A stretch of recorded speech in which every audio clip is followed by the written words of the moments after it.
اعوذ باللہ من الشیطان الرجیم بسم اللہ الرحمن الرحیم نحمدہ ونصلی علی رسولہ الکریم اما بعد اللہم صلی علی محمد وعلی آل محمد کما صلیت علی ابراہیم وعلی آل ابراہیم انکا حمید مجید اللہم بارک علی محمد وعلی آل محمد کما بارکت علی ابراہیم وعلی آل ابراہیم انکا حمید مجید۔ دوستو اور عزیزو، السلام علیکم۔ کل میں نے آپ کو پڑھایا تھا کامیابی۔ آج میں آپ کو پڑھاؤں گی اس کامیابی کا سیکنڈ پارٹ، کیونکہ یہ ٹاپک ہے بہت لمبا، تو ایک ہی ویڈیو میں سب کچھ آنا پاسبل نہیں ہے، تو اس کو ممکن بنانے کے لیے ہم نے اس کو کئی پارٹ میں ڈیوائڈ کریں گے۔ تو آج جو میں پڑھاؤں گی وہ آپ کو دوسرا پارٹ پڑھاؤں گی، ٹھیک ہے؟ تو چلیے پڑھنا شروع کرتے ہیں بنا ٹائم گوائے۔ دنیا دھوکہ کا سامان اس لیے بنتی ہے کہ اس کا نفع سامنے ہے اور نقصان غیب میں ہے۔ دنیا دھوکہ کا سامان اس لیے بنتی ہے کہ اس کا نفع سامنے ہے اور نقصان غیب میں ہے۔ دنیا دھوکہ کا سامان کیوں بنتی ہے؟ اس لیے بنتی ہے کہ اللہ تعالیٰ نے اس کے نفع کو سامنے رکھا، یعنی دھوکہ جو ہے اس کا نفع سامنے رکھ دیا، اور جو اس کا نقصان ہے وہ غیب میں یعنی چھپا کے رکھا ہوا ہے۔ جیسے مچھلی کو کھانا نظر آتا ہے، جال نظر نہیں آتی، پرندے کو دانا نظر آتا ہے، جال نظر نہیں آتی، اسی طرح انسان باطل کے نفع کو دیکھتا ہے، اپنی ہلاکت کو نہیں جانتا۔ جیسے کوئی پرندہ ہے، اس کو پھنسانے کے لیے عموماً طور پر کیا ڈالتے ہیں؟ دانا۔ تو کیا ہے، پرندے کو جال ڈال دے تو وہ جال اس کو نظر نہیں آئے گا، صرف دانا نظر آئے گا، تو وہ اس میں پھنس جاتی ہے جا کر۔ اسی طرح انسان بھی باطل کے نفع کو دیکھتا ہے، اپنی ہلاکت کو نہیں جانتا، یعنی باطل میں جو نفع رکھا ہوا ہے، باطل کا مطلب ہوتا ہے جھوٹ، جھوٹ میں جو نفع رکھا ہے انسان اس کو دیکھتا ہے، لیکن اپنی ہلاکت، اس کی وجہ سے کیا کیا نقصان یا کیا کیا ضرر ہے وہ اس کو اپنی ہلاکت کو نہیں جانتا۔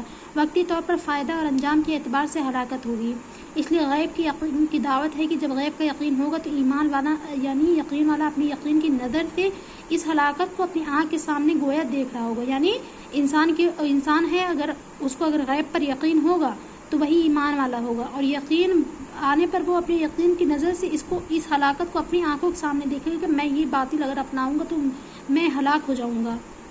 تو کیا دیکھ رہا ہے؟ یہ اپنی ہلاکت کو اپنی آنکھوں سے دیکھ رہا ہے۔ کون؟ جو غیب پر یقین رکھتا ہے۔ اور دین کا اور حق کا نقصان سامنے ہے اور نفع غیب میں ہے۔ اور دین کا اور حق کا نقصان سامنے ہے اور نفع غیب میں ہے، اس لیے آدمی حق پر چلنے سے گھبراتا ہے اور ڈرتا ہے۔ دین کی راہ میں جو بھی نقصان آتے ہیں وہ سامنے ہوتے ہیں، لیکن دین کی راہ میں جو نفع رہتا ہے وہ اللہ تعالیٰ اس کو غیب میں رکھے ہیں، اس لیے آدمی حق پر چلنے سے گھبراتا ہے اور ڈرتا ہے، کیونکہ نفع سامنے آیا نہیں اور رکاوٹیں سامنے آتی ہے۔ حضرت جی مولانا یوسف صاحب رحمۃ اللہ فرماتے تھے کہ حق کی ابتدا ناگواریوں سے ہوتی ہے اور انتہا کامیابی سے ہوتی ہے، یعنی حق جب بھی آپ شروع کریں گے تو اس کی ابتدا کس سے ہوگی؟ ناگواری سے ہوگی۔ حق ہمیشہ ناگوار لگتا ہے انسان کو، اور لیکن اس کی حق کی جو انتہا ہوتی ہے وہ بھلے سے ناگوار، لیکن انتہا اس کی بہت ہی کامیابی سے ہوتی ہے۔ تو جب حق کو اپنے دل میں لیں گے اور لے کر چلیں گے تو ناگواری پیش آئے گی، نقصان ہوگا، نقصان کا خوف ہوگا، یہ طے اور ممکن ہے، لیکن خدا کا حکم پورا کرنے کی وجہ سے جو نقصان اور ہوگا وہ نقصان نہیں بلکہ قربانی ہے۔ کیا یہاں پر کیا بتا رہے ہیں کہ جب ہم حق کو اپنے دل میں لے کر چلیں گے تو ناگواری ہمارے لیے پیش آئیں گے، ہم کو نقصان بھی ہوگا، اور نقصان ہونے کا ہمارے اندر خوف یعنی ڈر بھی پیدا ہوگا، کہیں کوئی نقصان نہ ہو جائے، یہ طے اور ممکن ہے۔ لیکن خدا کا حکم پورا کرنے کی وجہ سے ہمیں جو بھی نقصان ہوگا وہ نقصان نہیں بلکہ ہماری طرف سے اللہ کو دی گئی قربانی ہوگی۔ نقصان وہ ہے جس کا کوئی فائدہ لوٹ کر نہ آئے، یعنی نقصان کیا ہے؟ جس کا کوئی فائدہ لوٹ کر نہ آئے۔ حق کے راستے میں جو نقصان آئے گا وہ بڑا معاوضہ لینے کے لیے ہے، حق کے راستے میں جو نقصان آئے گا وہ کیا ہے؟ بڑا بدلہ لینے کے لیے، کہ اگر آپ کو نقصان آئے گا تو اس کے بدلے کچھ اچھا بھی بہت آپ کو ملے گا۔ لیکن اگر نقصان وہ ہے جس کا کوئی فائدہ لوٹ کر نہیں، لیکن سچ میں جو نقصان ہوتا ہے جس کا کوئی فائدہ نہیں لوٹ کر، اس کو نقصان کہتے ہیں، ٹھیک ہے؟ ناگواریاں جو آتی ہے وہ علاج کے لیے آتی ہے، جیسے بیماری کے علاج کی دوا کڑوی ہے، پرہیز ہے کہ پہلے دشواری پھر آسانی۔ ناگواریاں جو آتی ہے وہ کس لیے آتی ہے؟ علاج کے لیے آتی ہے۔ جیسے بیماری کا علاج کیا ہے کہ دوا کڑوی ہوتی ہے، لیکن پرہیز یہ ہے کہ پہلے دشواری پھر آسانی۔ ان مع العسر یسرا، بے شک موجودہ مشکلات کے ساتھ آسانی آنے والی ہے، اس لیے محنت کر کے اپنے اندر اس کے حق ہونے کا یقین پیدا کرنا ہے کہ دین حق ہے، اور دین پر جو اللہ کے فیصلے ہوں گے وہ بھی حق ہے۔ دین کیا ہے؟ دین حق ہے، اور دین پر جو اللہ تعالیٰ فیصلے کریں گے وہ بھی حق ہے۔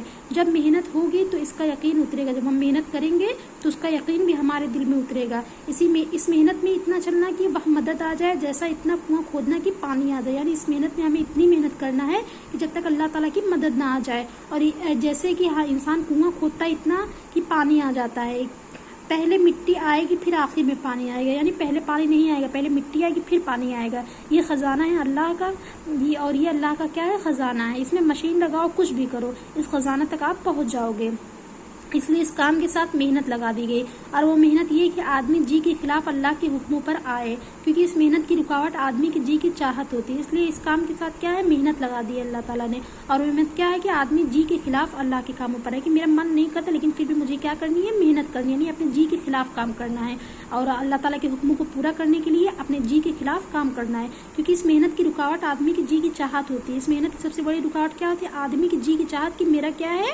اللہ کے حکموں کو پورا کرنے کا من نہیں کر رہا ہے۔ تو یہ جی کی چاہت کی جو رکاوٹ ہے آپ کو اس کو دور کرنا ہے۔